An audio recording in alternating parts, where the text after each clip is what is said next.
Hello everyone. Greeting from Shri Sahakekar College Devgad. Myself Professor Rashmi Hirlekar. To be continued with previous lecture International Business. In previous lecture we have discussed about nature of international business.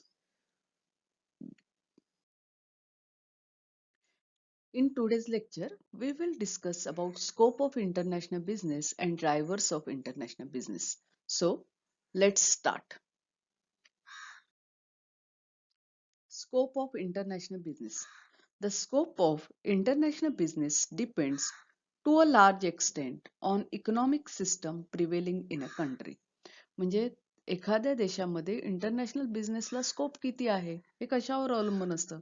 त्या देशाच्या economic system कोणत्या प्रकारची आहे त्या देशाची त्याच्यावर अवलंबून असतं. आता इकॉनॉमिक सिस्टम कोणत्या प्रकारची आहे म्हणजे लिबरल इकॉनॉमी आहे किंवा कॅपिटलिस्ट इकॉनॉमी आहे, सोशलिस्ट इकॉनॉमी, अशा वेगवेगळ्या इकॉनॉमी असतात त्याच्यावर इंटरनॅशनल बिझनेसचा स्कोप अवलंबून आहे. International business involves broadest and most generalise study of field of business. काय म्हटलंय इंटरनॅशनल बिझनेस मध्ये म्हणजे जास्त करून किंवा जनरली कसला अभ्यास केला जातो the field of business adopted and fairly unique across the broader environment. बघा परत एकदा सांगते की international business involves broadest and most generalise study of field of business adopted to fairly unique across the border environment. Many of the parameters and environmental variables that are important in international business are foreign legal system, foreign exchange market, cultural differences, different rate of inflation, etc. म्हणजे आंतरराष्ट्रीय व्यापारासाठी जे environmental variables म्हणजे बदलणाऱ्या गोष्टी कोणत्या कोणत्या आहेत तर त्याच्यामध्ये foreign exchange market, cultural differences आहेत, प्रत्येक देशाचं कल्चर वेगळं आहे, रेट ऑफ इन्फ्लेशन्स वेगवेगळे आहेत. International business is a wide concept and it encompasses varied activities that makes its scope even wider. With the advent of LPG movement, आता LPG movement याचा अर्थ असा लिबरलायझेशन, प्रायव्हेटायझेशन, ग्लोबलायझेशन मुवमेंट च्या प्रगतीचा परिणाम म्हणून the global market place has shrink म्हणजे लहान झाले, ग्लोबल जागतिक बाजारपेठ छोटी झाली आहे and become one platform for conducting market activities. छोटी झाली आहे याचा अर्थ असा की एक प्लॅटफॉर्म तयार झालेला आहे ग्लोबल मार्केटचा मार्केटिंग ऍक्टिव्हिटीजसाठी. जवळ आलंय जग असा त्याचा अर्थ. Thus, the capsulation of wide range of operation and activities under its scope, export and import. Second, foreign direct investment.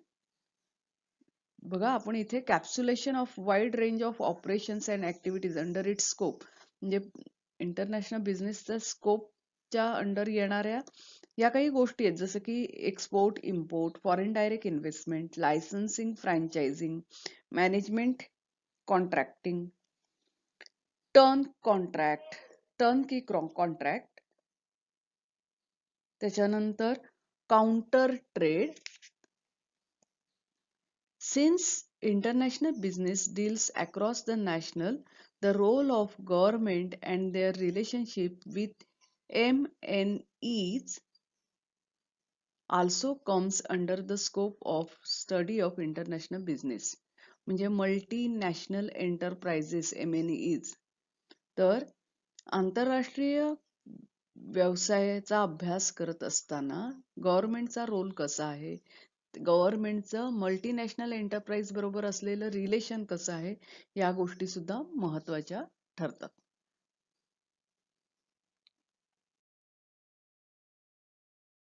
Now we will discuss about drivers of international business. As we have seen, there has been tremendous growth in international business.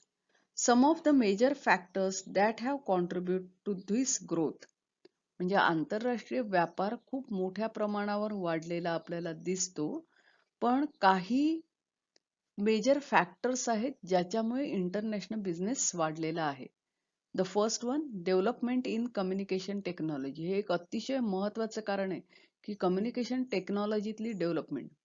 Betterment of development has leads to better communication world wide, आणि त्यामुळे आंतरराष्ट्रीय व्यापार मोठ्या प्रमाणावर वाढला. Second, time zone. There are 24 time zones in the world. म्हणजे जगाचे time zone जे आहेत ते 24 टाइम झोन आहेत. आता तुम्ही म्हणाल हे टाइम झोन काय आहे प्रकार? तर विद्यार्थी मित्रांनो, लक्षात घ्या की तुम्ही कोणत्या रेखावृत्तावर आहात त्याच्यावरून तुमचा टाइम झोन ठरतो. जसं की ग्रीनिच मधनं 0 रेखावृत्त जातं, त्या म्हणजे 0 रेखावृत्त. आणि म्हणजे भूगोलाचा जर अभ्यास केला तर तुम्हाला नक्कीच टाइम झोन हा विषय झालेला आहे. Time is measured in our ahead of or behind the time in Greenwich, England. Development of time zone has eased the process of scheduling, and this has leads to the development of international trade. म्हणजे Greenwich मधनं जे रेखावृत्त जातं त्याच्यावरून हे time zone सगळे पडलेले आहेत मत, म्हणजे तिथून सुरुवात 12 असं. तर का टाइम झोनची गरज आहे?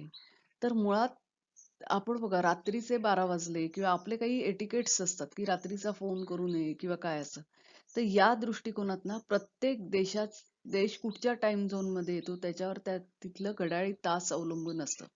म्हणजे आपण जर बघितलं तर बांगलादेश आपल्या अगोदर अर्धा तास आहे आणि पाकिस्तान आपल्या नंतर अर्धा तास आहे. भारत एका टाइम झोन मध्ये येतो. आता म्हणजे उदाहरणार्थ बांगलादेशमध्ये जर 6 वाजले असतील सकाळचे, तर भारतामध्ये 5:30 असतात. एक मिनिट हा, तिथे आधी सूर्य उगवतो. हो, भारतात 5:30 आणि पाकिस्तानमध्ये 5. म्हणजे हा असा वेगवेगळा टाइम झोन आहे आणि टाइम झोनचा उपयोग व्यवसायासाठी खूप झालेला आहे. Development in transportation. Faster means has increase and international trade. म्हणजे ट्रान्सपोर्टेशन मोठ्या प्रमाणावर वाढलेलं आहे.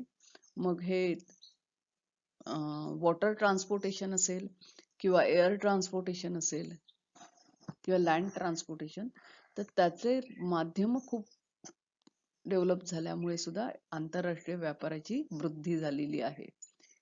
फ्रीयर बॉर्डर म्हणजे LPG. Business transactions across the borders have become smoother. म्हणजे लिबरलायझेशन, प्रायव्हेटायझेशन, ग्लोबलायझेशनमुळे सगळ्या बॉर्डर ज्या त्या फ्री झालेल्या आहेत, त्याच्यावर टॅक्स राहिलेला नाही. And last one, global competition. Global competition has grown steady over the years. जागतिक स्पर्धा सातत्याने वाढत असणारी जी स्पर्धा आहे त्याचा फायदा, कारण स्पर्धा असली की डेव्हलपमेंट ही होत असते. तर ड्रायव्हर्स ऑफ इंटरनॅशनल बिझनेस काय काय आहेत? Communication technology, time zone, development and in transportation, free border आणि global competition.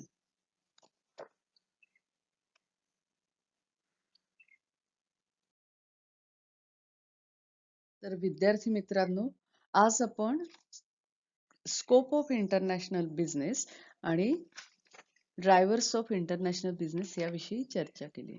So thank you for today. Happy learning to you. We will meet again. Have a nice day.